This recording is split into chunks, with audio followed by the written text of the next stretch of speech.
Ամերիկյան և իրանական ուժերը փոխադարձ հարվածներ են հասցրել։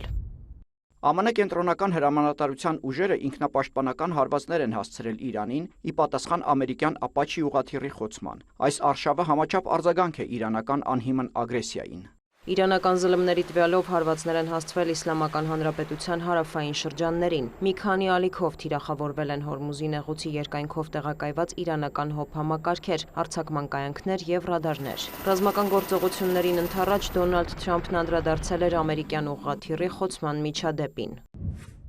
Ուղղաթիռում 2 օդաչու է եղել, նրանք ողջ են, այնուհանդերձ Միացյալ Նահանգները պետք է պատասխանի այս հարձակմանը։ Թեհրանից արձագանքել էին, չընդունելով, որ իրանական ուժերը միտումնավոր են խոցել ամերիկյան ուղղաթիռը։ Իրանի տարածքի մոտ տեղակայված օտարերկրյա զորքերը մշտապես վտանգի տակ են մարդկային սխալների, վթարների կամ հնարավոր խաչաձև կրակի պատճառով։ Այս ռիսկը նվազեցնելու լավագույն լուծումը այդ ուժերի դուրսբերումն է։ Մենք նախընտրում ենք դիվանագիտության լեզուն, սակայն այլ լեզուների էլ ենք տիրապետում։ Այնուհետև Իսլամական Հանրապետությունը պատասխան գործողություններ է ձեռնարկել ամերիկյան հարվածներին, թիրախավորելով Բահրեյնում, Քուվեյթում և Հորդանանում ամերիկյան բազաները։ Չնայած մարտի դաշտում կրած պարտություններին, ԱՄՆ որոշել է փորձել մեր վճռականությունը։ Իրանի հզոր զինված ուժերը անպատասխան չեն թողնի ոչ մի հարձակում կամ սպառնալիք։ Եթե անվտանգություն եք փնտրում, հեռացեք մեր տարածաշրջանից։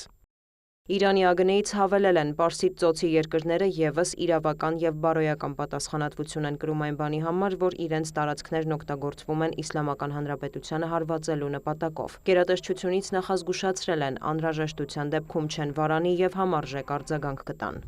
Այս պահին ռազմական գործողությունները դադարեցված են, լայնամասշտաբավերածությունների և տուժածների մասին տեղեկություններ չկան։ Իրանական և ամերիկյան զլմները վկայակոչելով իրենց աղբյուրները գրում են, որ Վաշինգտոնն ու Թեհրանը չեն ցանկանում նոր հարվածներ հասցնել և հուսով են շարունակել բանակցությունները։ Թեև պաշտոնական Թեհրանը հայտարարում է, որ բանակցությունների հաջողությունը կասկածի տակ է, քանի որ Միացյալ Նահանգները պարբերաբար խախտում է հրադադարը։ Իրանի ԱԳՆ խոսնակը մեղադրել է Վաշինգտոնին հակասական հայտարարությունների, կարգավորման հարցում դիրքորոշումը փոխելու և Թեհրանին ճնշելու փորձերի համար։ Էսմայիլ Բաղայիի խոսքով կարող են վերանայել դիվանագիտական գործընթացների տրամաբանությունը մինչև իրավիճակը չկայունանա։ Դոնալդ Թրամփն էլ չի բացառել, որ գործարքի բացակայության դեպքում Իրանին հարվածները կվերսկսվեն։ Թեև ԱՄՆ փոխնախագահ Ջեյ Դի Վենսը հայտարարում է, որ Իրանի հետ գործարքը կարող է կնքվել շատ մոտ ապագայում։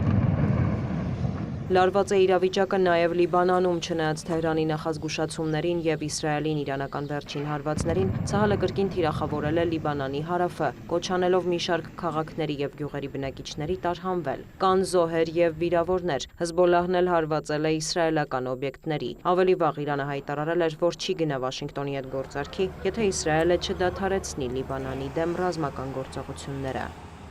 Դիանա Գասպարյան, լուրեր։